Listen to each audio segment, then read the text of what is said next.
Ladies and gentlemen, good day, and welcome to the Repono Limited H1 FY26 earnings conference call hosted by Kirin Advisors Private Limited.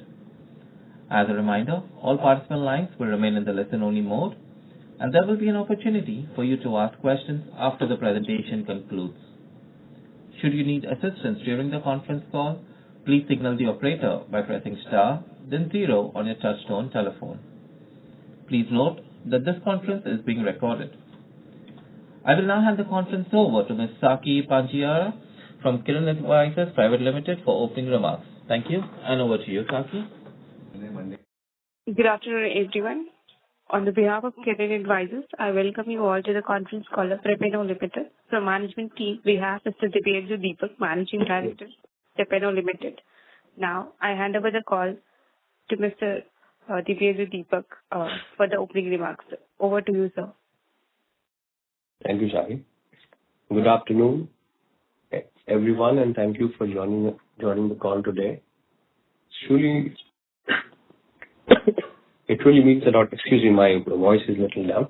It really means a lot to us, especially because this is our first earning call after our public listing on the BSE platform in the month of August 2025. Before we get into the performance highlight, I would like to briefly introduce who we are, especially for those who are connecting with us for the first time.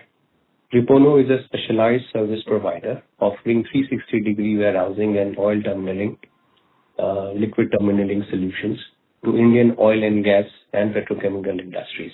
And now we are expanding our business into chemical ecosystem. Our services cover consultancy, engineering, operations, maintenance, and a wide spectrum of value-added solutions for both public and private sector companies.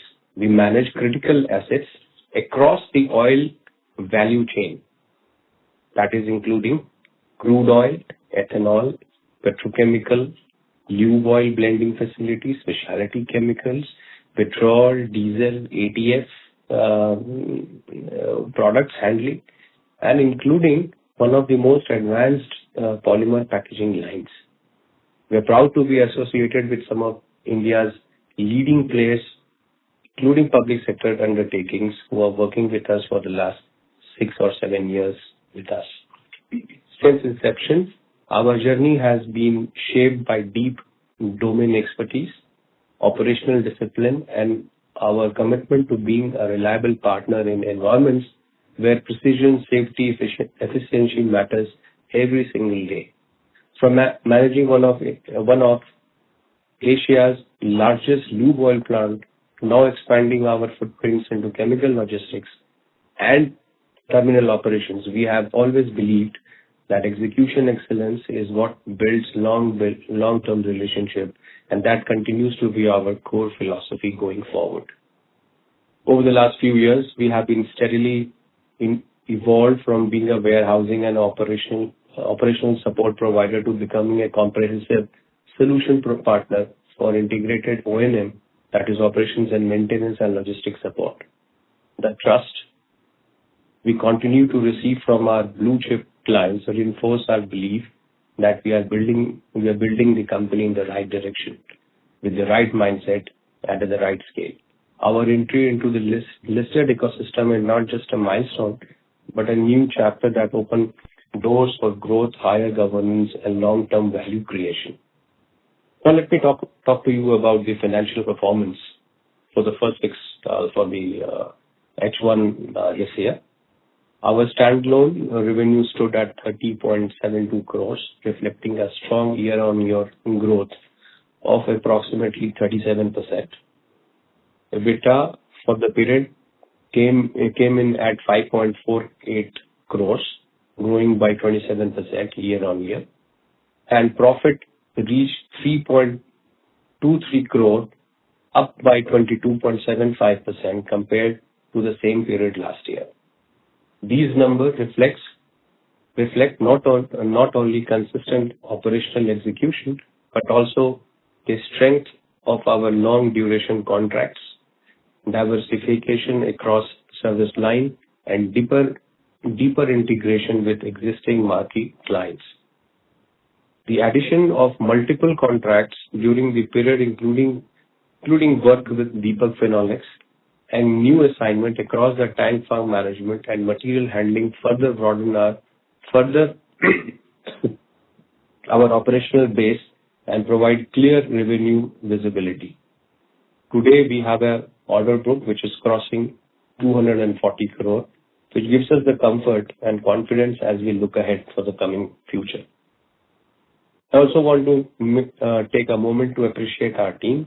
A business like ours is built on the execution on the ground every day, whether it is safety compliance, plant operations, logistics, dispatch management, or technical processes handling. Our people remain the engine of the organization. The culture we are building is rooted in ownership, operational excellence, and service quality, and we intend to strengthen that as we scale up. Looking ahead, we remain optimistic. The demand for integrated O&M and specialized handling services continues to expand as industry capacity grows and companies prioritize safety and efficiency. Our goal is to build responsibly, expand both depth and breadth of the capability, and strengthen our position across the oil, petrochemical, and chemical value chain. With our asset-light approach, experienced leadership team, and expanding client base, we believe the foundation for the next phase of growth is firmly in place. With this, once again, I thank all of you for joining us today and for the confidence placed in Repono. We look forward to engaging with you more closely as we continue this exciting journey ahead. Thank you very much, and we are open for further calls. Thank you. Ladies and gentlemen, we will now begin the question and answer session. Anyone who wishes to ask a question may press star and 1 on their touchtone telephone. If you wish to remove yourself from the question queue, you may press star and 2. Participants are requested to use their handsets while asking a question. Ladies and gentlemen, we will wait for a moment while the question queue assembles. Ladies and gentlemen, if you wish to ask a question, please press star and 1. We take the first question from the line of Mukesh Panjwani from WC Securities. Please go ahead. Yeah, hi sir. Am I audible? Yeah, Mukesh, we can hear you. Yeah. My first question is regarding the order book we have of around 240 crores. So what is the execution timeline of the same? Yeah. So it will end the last order that would end is 35 months from now. So you can say that, whatever orders we have, the visibility is within 36 months. Okay, but out of this 240 crores, how much would be executed in next 1 year? Yeah. So next 1 year, you can safely say it would be 60 crores, 60 to 70 crores should come in next 1 year. And then it increases to about same proportion about. So these are the existing ones. We have not added anything new or what we believe that can come. These are the orders that we already are in hand and we are already executing it. Mm-hmm. Yeah. Okay, so this 240 crores doesn't include the orders we are right now executing. Am I correct? No. So 240 includes, as on date, we are sitting in November. So from December onwards, till 36 months or 35 months, we have 240 crores orders to be executed, which we are already part of it. Which we are already executing it. Got it. These are not the new orders. These are all the orders which are in hand and under execution, and the balance amount that we have to deliver is 240 crores. Okay. Got it. Got it. And recently we acquired a company for, I think, 1 crore. So what is the purpose of motive of acquiring this company? Because it has no revenue right now, I believe. Okay. So the company is, we have not acquired any new company. It was within the ownership. This company is, we are expecting a huge order, which surely we cannot right now divulge more details about it. This will be named as Repono Terminals Private Limited. So this company was in our fold only. We renamed it, this company. And a massive project is expected within 1.5 months. That will come. That will be really huge. And that project will be executed under this company. It will be, right now, it is 100% owned by Repono. Got it. Yeah. And sir, can you throw some light on the bidding pipeline we have right now?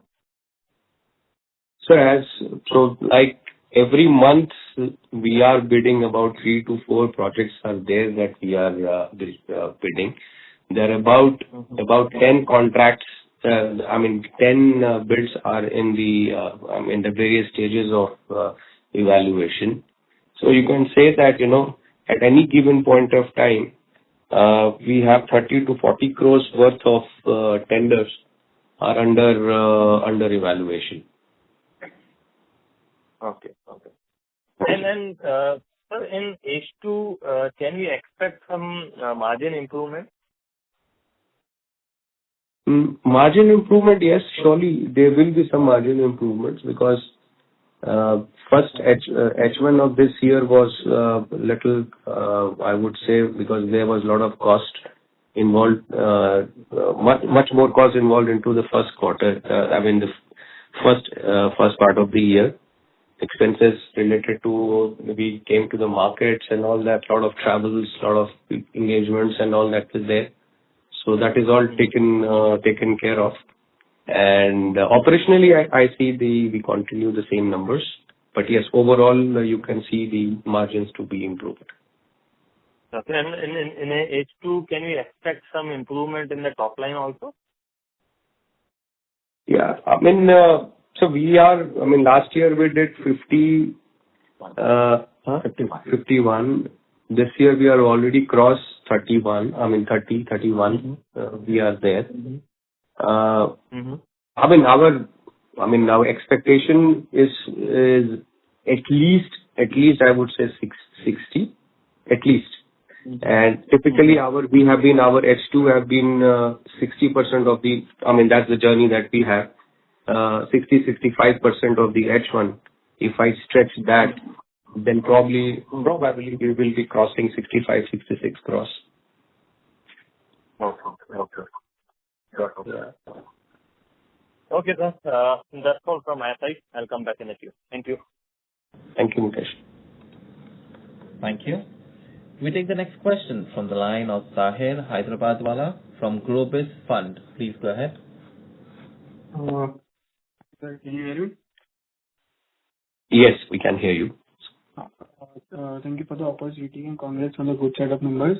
The first question I need to ask, when we provide these O&M services, so what are our contract periods or what are our terms, how we get revenue, like it is a percentage of the project price or anything you can share about, and what are the contract periods of this O&M? So on an average, it is between 3 to 5 years. Each contract life is about 3 to 5 years because majority of our customer base comes from companies like ONGC, IOCL, HPCL, Mittal. These are all government undertaking. So 3 to 5 years. And if there are some private companies that we serve, like Deepak Phenolics, like Epsilon and all, these companies that we continue to every 2 years, every 3 years, they have negotiation and that it increases. So we have a good track record wherever there is a private company we have engaged with them. They have not left us since beginning. However, in terms of the PSUs, wherever we are working, it is bound that if it is a 3 years contract, they have to come out with the tender again. Or if it's a 5 years, they have to come out with the tender again. So we participate again. Sometimes we win, sometimes we lose. And we have lost a couple of times. But there also our track record is good. But yeah, so to answer your question, 3 to 5 years.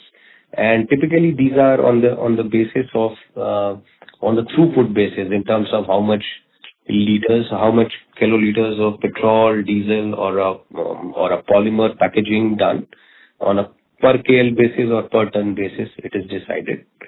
And also there is a minimum guarantee. So say just in case some plant shuts down for their own reason, but we have deployed people, we have our resources there.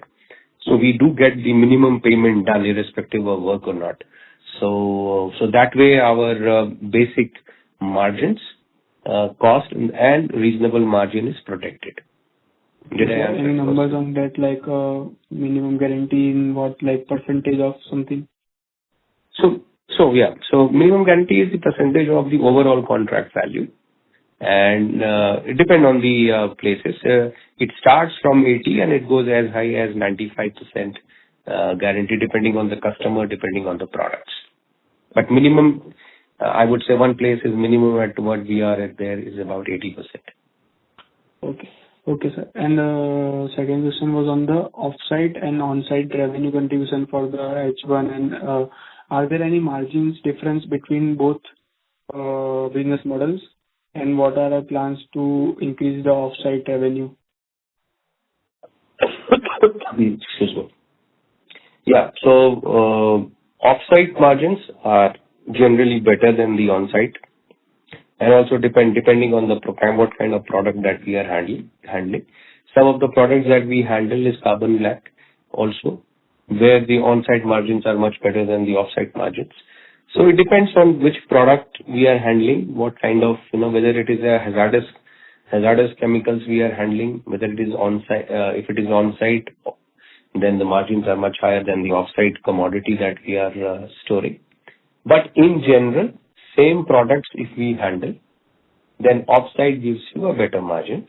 And therefore, it is now we have all in discussion to expand our warehousing off-site footprint.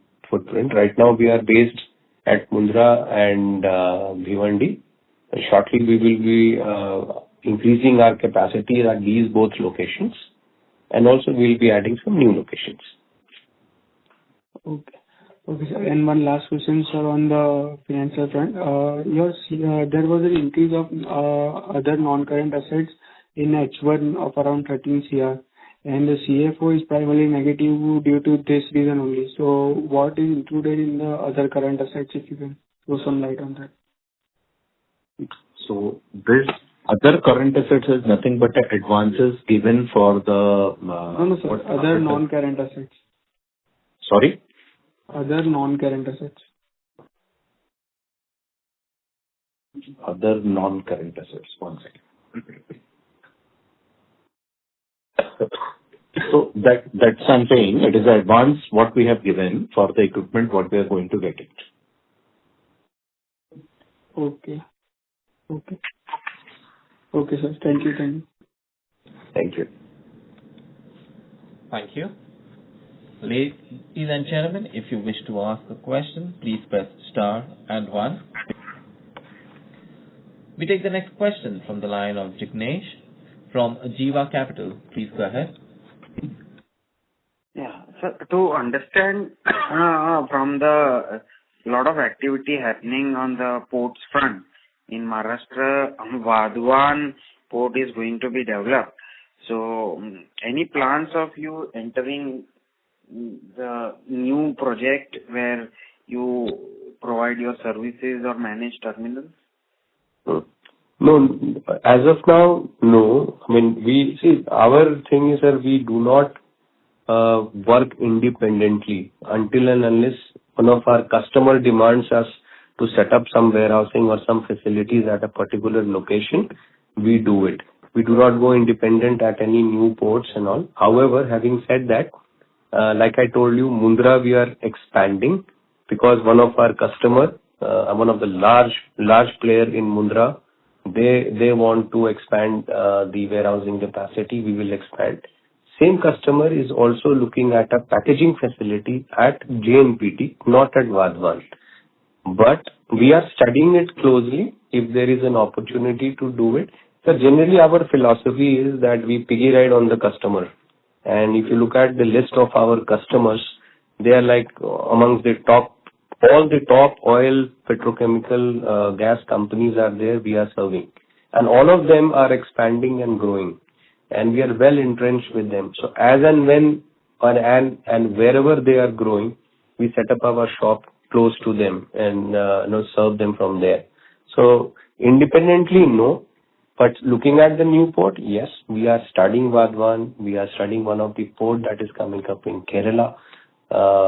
We are in discussion for a location there in Gopalpur on seaport for managing some of the some ammonia. People were talking about that. Can we set up something for ammonia? So yes, again, there are existing customers who are taking us to different locations. But yeah, independently, no. Okay.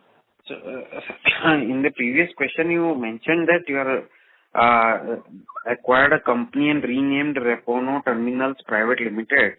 So, just wanted to get an understanding what business it will do going forward. Okay. So we are expecting, I cannot divulge more at this stage, but we are expecting a large oil terminal project coming into it. And we are very, I would say, last stages of final negotiation with one of the largest customers, industries in India. And because it will be some investment, asset investment would be required. So we wanted to do it into a separate SPV. So this is right now 100% owned by Repono. The new business, which hopefully we should get in before the end of this year. I mean, before the end of December, month of December. We should get it, and that business will be dealt under that company, which anyway Repono will be owner or part owner of that SPV.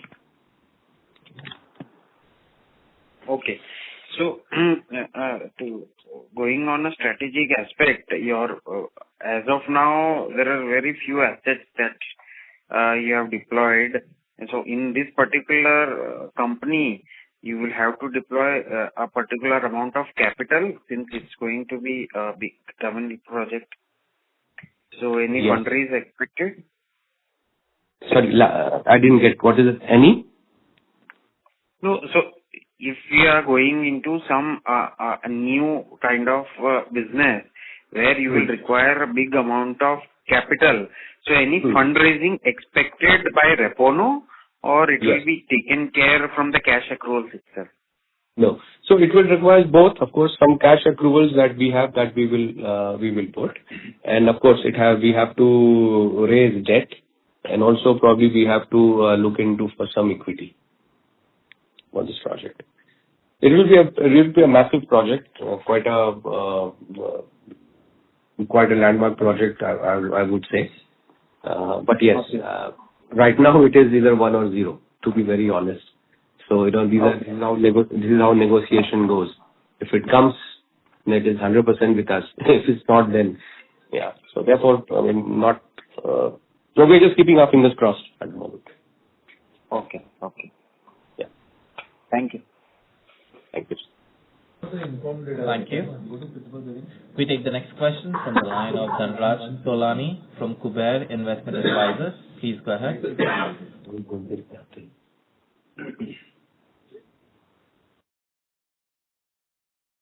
Dhanraj, please unmute your line and proceed with your question.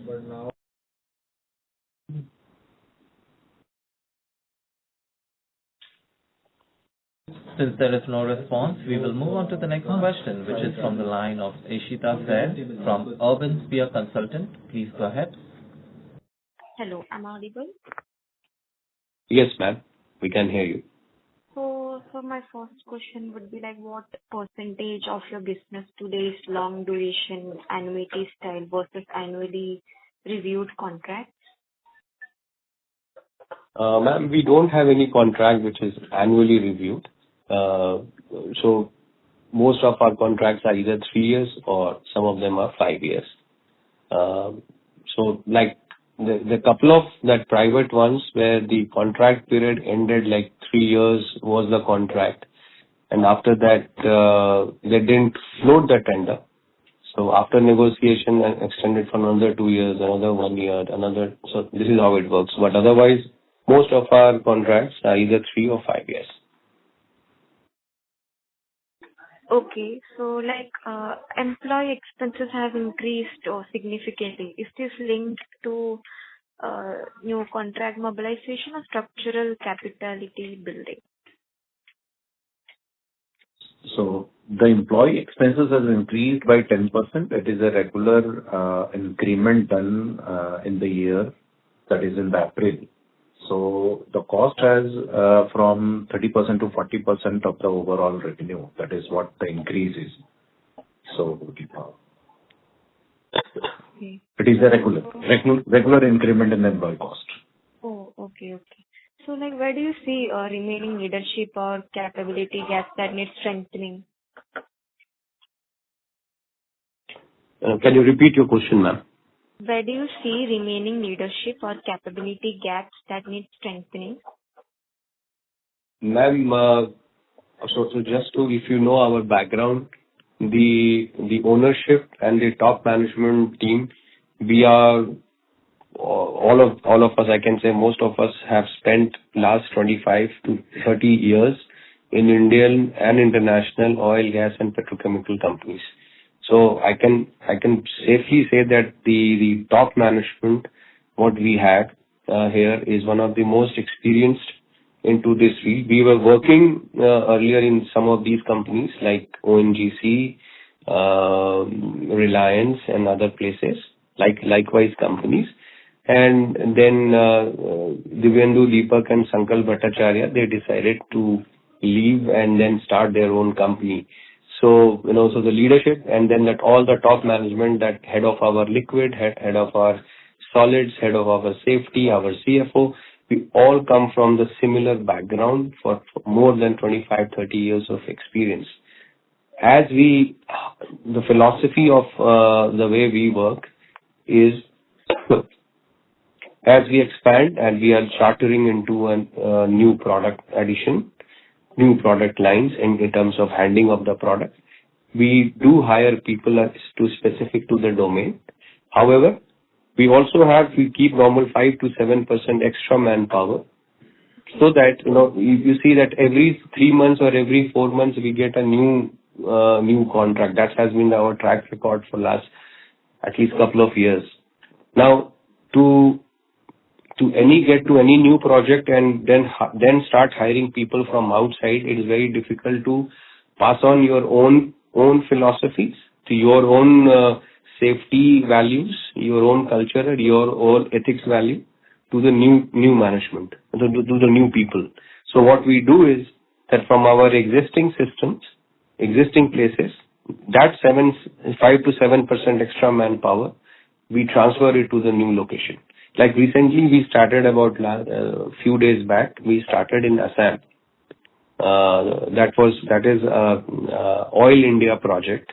For the first time, we got into the upstream doing the operations and maintenance of oil field liquid injection for the economic or enhanced oil recovery. Something new. Very few people are into it, but then we could mobilize it superbly and seamlessly because we could. So there were 60 people required. We could transfer our 22 people, and rest we could hire from outside and mobilize it. Now again we are on a hiring spree at various locations that we will hire. So as a philosophy, we put 5 to 7% higher at the lower level, with engineers and below. And top management, I think we are sufficiently good for to, even if we have to 3 times, 4 times we grow, I don't think we need to add anyone at the top. Okay. So like beyond manpower efficiencies, what other initiatives are underway to structurally lower operating cost? So we already embarked, I think the last question we said that, we are buying out some assets. The assets like forklifts, MHEs that are, we were buying, we were taking on lease on monthly basis. We are in process of buying those machines. Some of the machines have arrived, some will arrive. The moment these machines arrive, I mean, the overall cost will come down. And similarly, we are looking at more facilities where, like our Mundra asset or our Bhiwandi assets and all that we have. What we are looking at how to further maximize, can we add a racking system there so that, the throughput can be enhanced, can be increased. Also, just to add, we got couple of new businesses this year, I think this quarter only, for doing the engineering, complete detail engineering for one of the large warehousing infrastructure company, which our team is engaged into developing their complete industrial park, warehousing park, which we never got into. We would do part of it earlier. We would do some warehousing design, warehouse engineering, but now we are developing the complete industrial park, including warehousing into it. So we are trying to, remain into the same field, however, trying to maximize with the resources that is at our command, to get into new businesses, more revenues for us. Okay, sir. Like, thank you for answering my questions. Thank you, ma'am. Thank you. Thank you. We take the next question from the line of Mahesh Seth from BY Capital Management Company Limited. Please go ahead.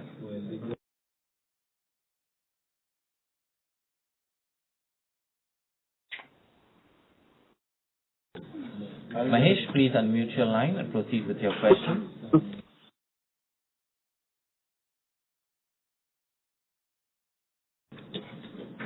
Since there is no response, we will move on to the next question, which is from the line of Dhanraj Tolani from Kuber Investment Advisors. Please go ahead.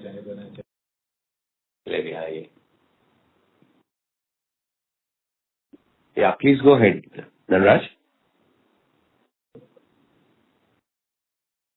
No, we can't hear.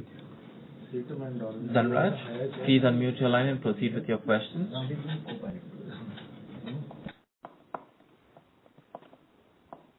Since there is no response, we will move on to our next question, which is from the line of Ishita Nagar, who is an individual investor.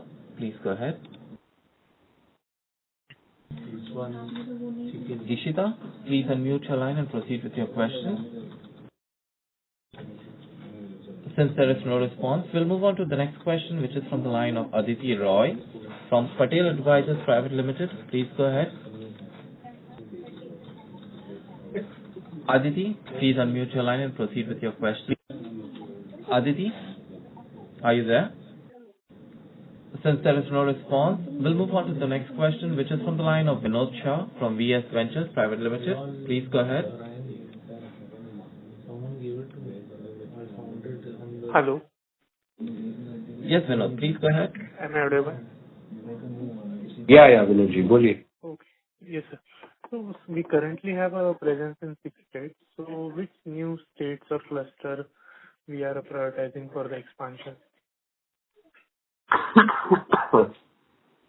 So, new state, I don't see new state coming in here because state-wise, these are the states where we are, there itself we are expanding, like Gujarat we will expanding, Karnataka we are expanding, Maharashtra we are expanding. New state, we are in discussion at Odisha for Gopalpur at sea, in discussion with some of one of our major clients there. So Odisha could be a possible new state in next 2 to 3 months. But yeah, any new sector per se, a new state, we don't see. However, we are setting up a company. We setting up a company in Saudi Arabia. So we have found a very good partner there, and where Repono will be the majority shareholder, and they will be the minority one. And we have had 2 rounds of discussion with some of the potential customers, and we are very, very hopeful that, that before March 31st, we should be into one business at least there in Saudi Arabia. Yeah. Okay. And how much capital infusion that would require? So it is more of the O&M. There's no investment required. So only the working capital requirement would be there. Okay. And so you had mentioned like expanding into fertilizer, cement.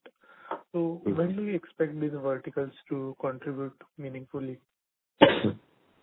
So fertilizer, we have not made any significant move. But cement, we are in discussion with 2-3 companies, all owned by Adani. Adani Cement has come up with the philosophy that they would like to outsource their entire cement crushing unit and plant, especially the packaging, the logistics area, to a third party. We have already submitted our proposals at 3 places. The negotiations are on.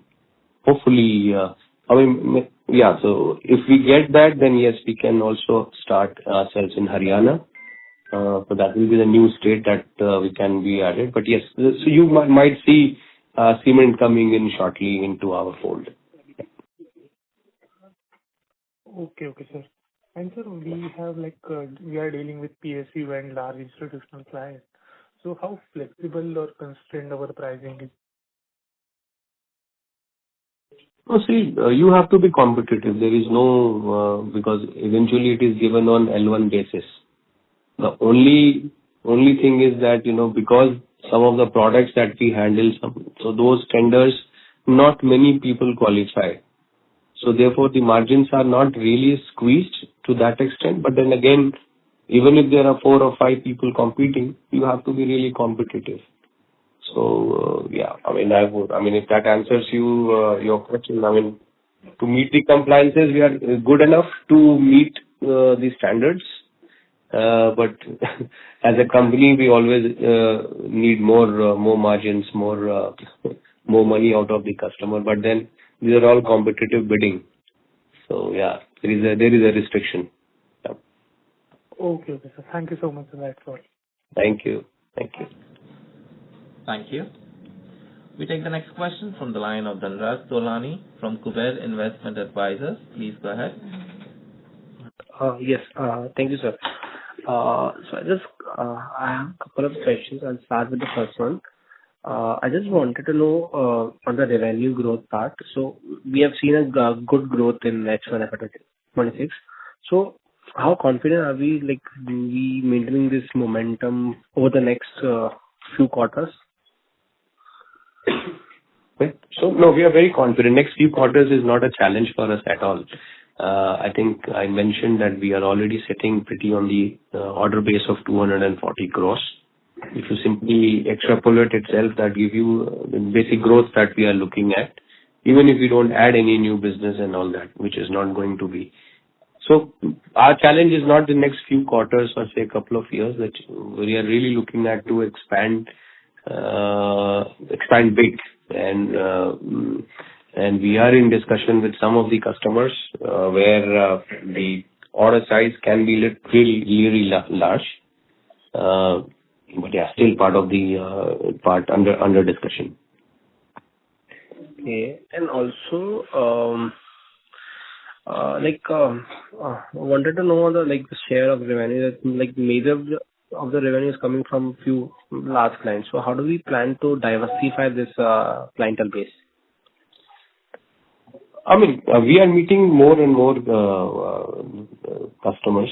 But unfortunately, the segment where we are in, oil, gas, chemical, petrochemical and all, they are in overall, if you look at, there are about 10, 12 customers or 15 customers who are the main. And if there are 15 customers, we are already serving 10 of them, 10 or 11 of them, we are already serving them. So the off-site, the target is that our off-site operations, which is in Mundra, Bhiwandi now, and as we grow, there we can find more and more players who are relatively smaller in size, but decent volumes, and also that will come from there. So there is a conscious effort to expand the customer base, expand the geography, expand the product where we are in. So if I have to track for last 1 year, the few new projects that we have added, lube, we were not there, we are in lube. Handling, world's second largest lube oil plant at Chennai. And that is also giving us some traction into the people are coming to us, and we are already in discussion with some parties for the lube oil O&M, plant O&M. So that's new product. During my last response, I said we started enhanced oil recovery, that is a water injection. That is a oil upstream that we have just started at Assam, Oil India, which is new, entirely opened a new chapter for us to explore. So, and I also talked about the Saudi market that we are looking at. So we are conscious of the fact that, most of the majority of our revenue come from these 5 or 7 customers, but these 5 and 7 customers in itself, they are like IOCL and the ONGCs and HPCL, and also they're pretty solid foundation they have, and they're all, not only they are big, but they are also growing much faster than any private enterprises. Like ONGC announced huge amount of expansion, so is HPCL, so is BPCL.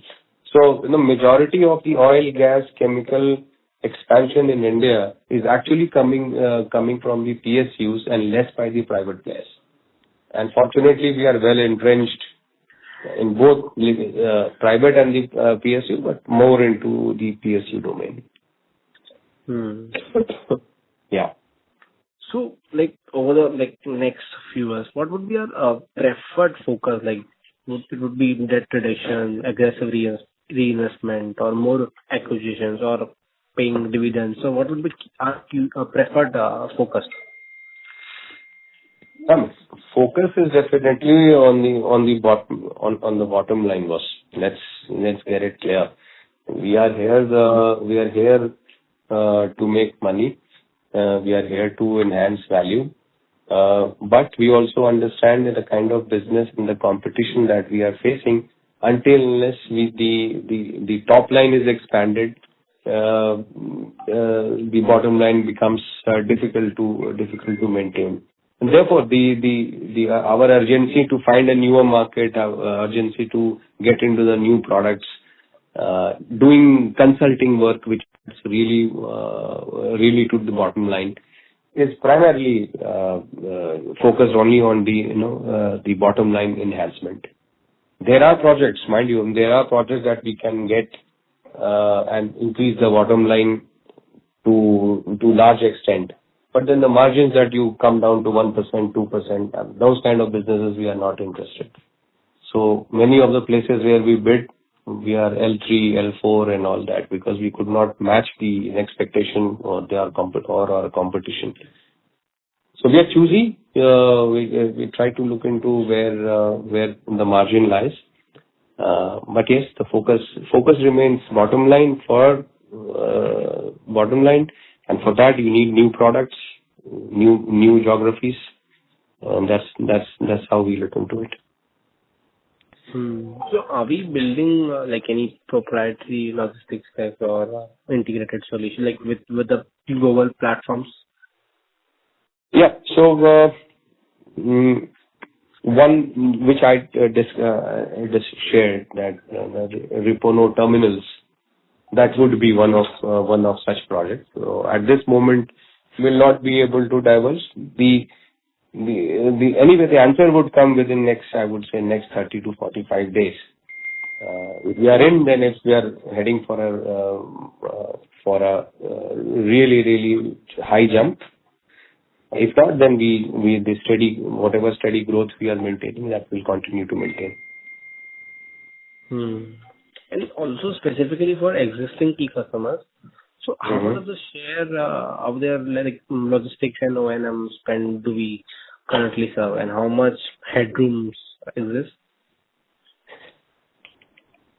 See, if you look at, we are only focused into the managing the packaging, warehousing, oil terminaling assets and all. We have not got into any transportation or anything.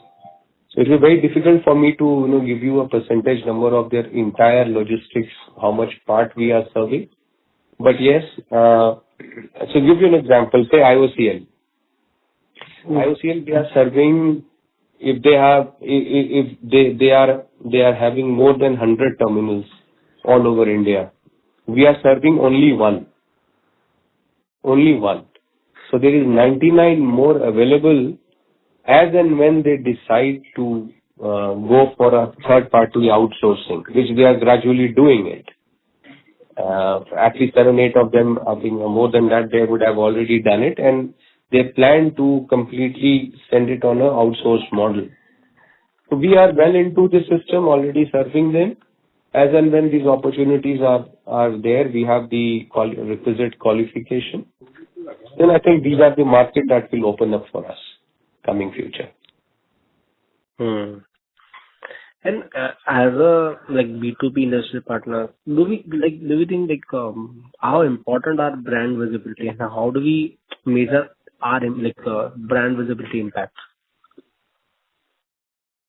See, I would say that for a company who is just 7-year-old and rubbing shoulders in terms of competing with some of the giants of the industry, I think we are reasonably well placed. Sometimes I feel that we are fighting those really big ones and competing with these big ones into in most of our tenders and all, which are far bigger than us. Sometimes we win, sometimes they win, but that's part of the game. But I would say in 7 years' time, we have been able to establish ourselves as a reliable and ethical solution provider. That I can assure you. Not even one place. There are so many contracts that we would have done that our contract have been short closed, or we had any safety concern that we had. Nothing whatsoever, which is very important in this industry. And I think most of the customers, they do know us. We know definitely our customers. Yeah, so I think in short span of time, we have been able to come out really good in the market in terms of brand. People clearly know us. Yeah, more can be done. Yes, definitely more can be done. More expenditures can be done to show our brand presence. But I think let's see. Like I said, next 2 months will be really crucial. If we hit this project, and itself will be a big name in the industry. Yeah.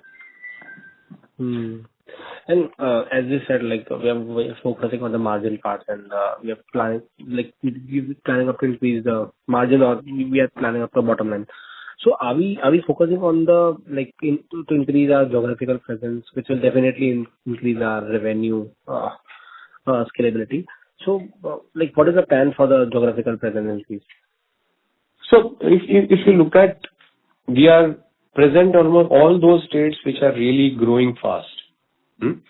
So we are in Gujarat. We have already four sites we are working in Gujarat. Couple of sites that we have in Maharashtra. Then we are present in Tamil Nadu. We are there in Karnataka.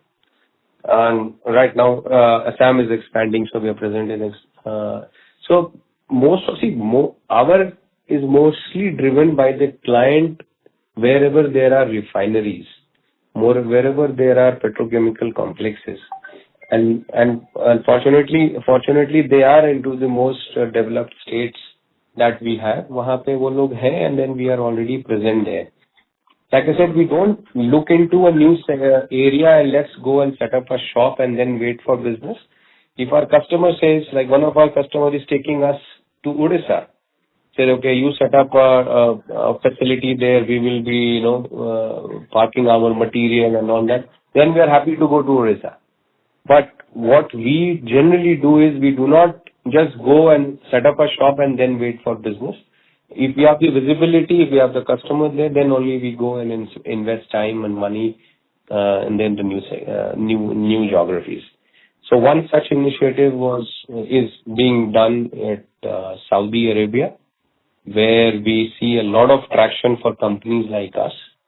A lot. In fact, we met some of the customers. They were really excited that the kind of services that we provide that can be provided there.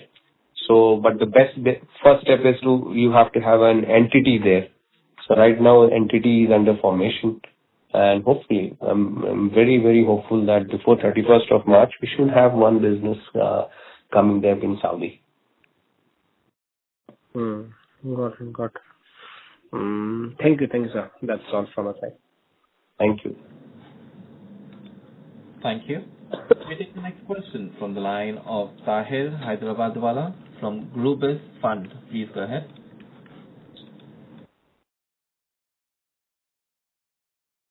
Hello. Yes, Sahil, go ahead. Opportunity again. Sir, I have just one question on the order book front. Like in the last call, I don't remember what it would be, but you have given a number of order book in discussion of around 600 to 700 crores, and were expecting a conversion rate of 15 to 20% for the new orders. So, are there any updates on that front? I think that's what I think I mentioned that I don't remember 500 or 600 crore we ever said that, but yes, the point we are so there are two numbers. One is what we already have in hand, that is roughly balance to be executed is about 240 crores. Number one. Number two is the pipeline that wherever we are bidding and all that. So more than 6 to 7 bids are already under evaluation at various stages there. And every 2 months, 3 months, there are another, you can say on average every month, 2 to 3 new tenders are there in the market. So with this 240 in hand, we see similar numbers to be, is there up for grabs. But unfortunately, we don't become L1 in all the tenders. So rather, I would say our strike rate is pretty low in terms of being L1. So that is the challenge, because some of the bidders, they come and they give such a ridiculous price that with the safety concerns and all that, so we could not. So we are L2 or L3. So that's the challenge. But this is because of the price gap only, They have bidded with lower price points of the contract. Yes. It is only the price. We qualify. We are much appreciated. The customers want us. Some I can tell you, customer really wants that we should bid, but they will say that bid lowest possible and all that. But you see, the services come with a cost, so that's not possible.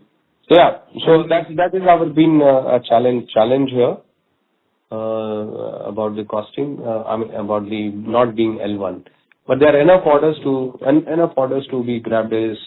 Everyone is expanding. All my customers are expanding. This is the best phase that we can be into. IOCL is expanding, BPCL is expanding, HPCL is expanding, Reliance is expanding.